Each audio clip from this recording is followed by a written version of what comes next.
Students जैसे कि हम बात कर रहे थे इंटर क्वार्टाइल रेंज की, उस वक्त जब डेटा सेट मुख्तलिफ अंदाज में रिप्रेजेंट हुआ हो, जाहिर हुआ हो, तो उस केस में हमने अनग्रुप डेटा की बात की। फिर हमने देखा जी कि अगर डॉट ग्राफ में हो तो उस केस में हम इंटर क्वार्टाइल रेंज किस तरह से फाइंड आउट करेंगे। अब हम देखते हैं कि अगर हमारे पास डेटा सेट जो है वो बार ग्राफ की सूरत में हो।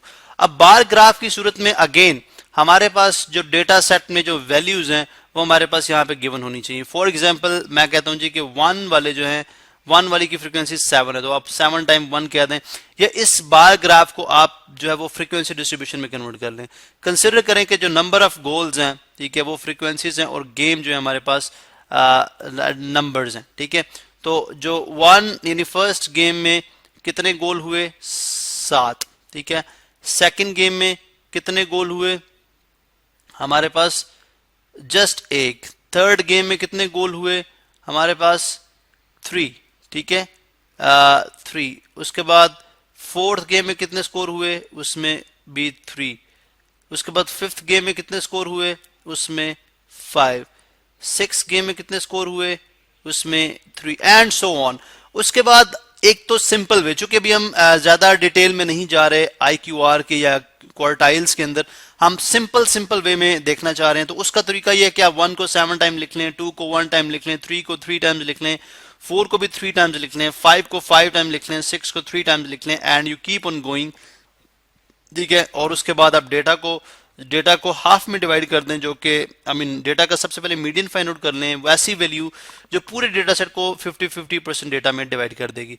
फिर आप इस 50% डेटा का भी और इस 50% डेटा का भी आप यानी इस 50% डेटा का मीडियन लेंगे तो हमारे पास Q1 लोअर क्वार्टाइल आएगा, इस 50% डेटा का आप मीडियन लेंगे तो हमारे पास Q3 अपर क्वार्टाइल आएगा। तो Q3 माइनस Q1 किया जाएगा तो हमारे पास वो क्या कहलाएगा, इंटर क्वार्टाइल रेंज।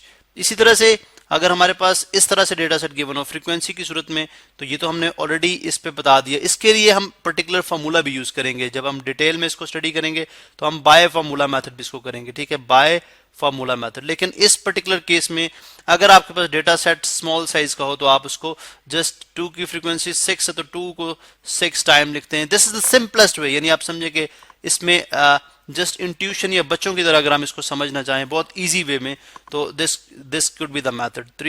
3 दफा है तो 3 को 3 टाइम्स लिखते हैं, 4 को भी 3 टाइम्स लिखते हैं, 1 2 and 3, and you keep on going, ठीक है।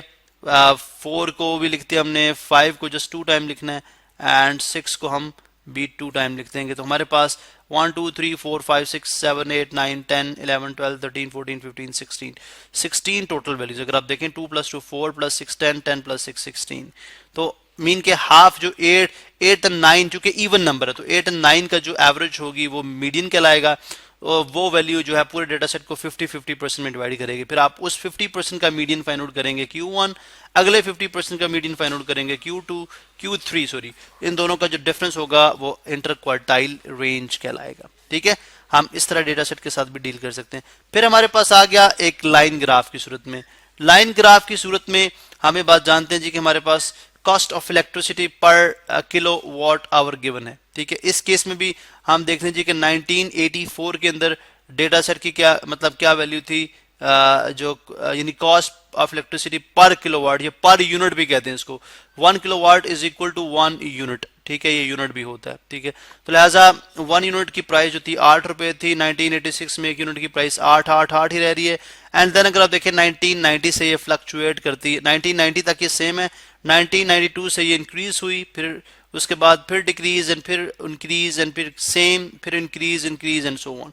आप इस डेटा सेट को ऑर्गेनाइज कर लें, ठीक है, इस डेटा सेट को एक ऑर्डर में लिख लें, तो हम उस मेथड से भी, यानी जिस तरह हमने पहले बात की, यानी इसको फ्रीक्वेंसी टेबल बना लें। इस डेटा सेट से हम फ्रीक्वेंसी टेबल अगर बना लें, फ्रीक्वेंसी टेबल, उस फ्रीक्वेंसी टेबल को इस्तेमाल करते हुए भी हम जो है वो इंटर क्वार्टाइल रेंज यानी IQR फाइंड आउट कर सकते हैं। बाकी मेथड बिल्कुल सेम है, ठीक है।